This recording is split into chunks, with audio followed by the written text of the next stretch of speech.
എല്ലാവർക്കും നമസ്കാരം. ഇന്ത്യൻ റെയിൽവേയുടെ IRCO പുതിയ റിക്രൂട്ട്മെന്റ് നോട്ടിഫിക്കേഷൻ വന്നിരിക്കുകയാണ്.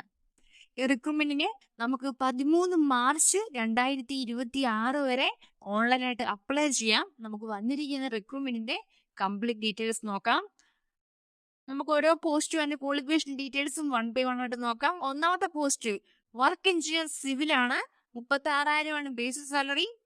5 വേക്കൻസിയാണ് റിപ്പോർട്ട് ചെയ്തിരിക്കുന്നത്. അൺറിസർവ്ഡ് 3, OBC 1, SC 1 വേക്കൻസിയാണ്. Full time graduate degree in civil engineering ആണ്. 60% മാർക്ക് നിർബന്ധമായിട്ടും ഉണ്ടായിരിക്കണം. 30 വയസ്സ് വരെയാണ് ഏജ് ലിമിറ്റ്. 33 വയസ്സിൽ OBCക്കും 35 വയസ്സിൽ SC കാൻഡിഡേറ്റ്സിനും അപ്ലൈ ചെയ്യാം.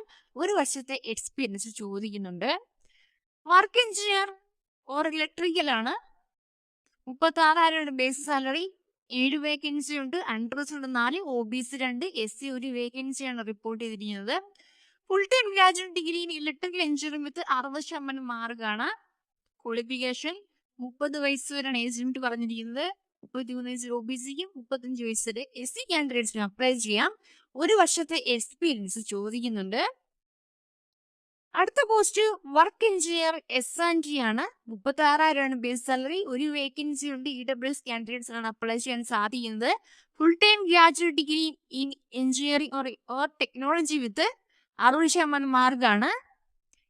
Electronics engineering, electrical and electronics engineering, electronics and communication, electronics and instrumentation engineering ആണ് ക്വാളിഫിക്കേഷൻ ആയിട്ട് പറഞ്ഞിരിക്കുന്നത്. 1 വർഷത്തെ എക്സ്പീരിയൻസ് ചോദിക്കുന്നുണ്ട്. നോട്ടിഫിക്കേഷൻ ഡൗൺലോഡ് ചെയ്യാനുള്ള ലിങ്ക് ഡിസ്ക്രിപ്ഷൻ ബോക്സിൽ കൊടുത്തേക്കാം. നോട്ടിഫിക്കേഷൻ ഡൗൺലോഡ് ചെയ്ത് വായിച്ച് നോക്കിയതിനു ശേഷം അപേക്ഷിക്കാൻ ആഗ്രഹിക്കുന്നതിന് അപ്ലൈ ചെയ്യുക. Thank you.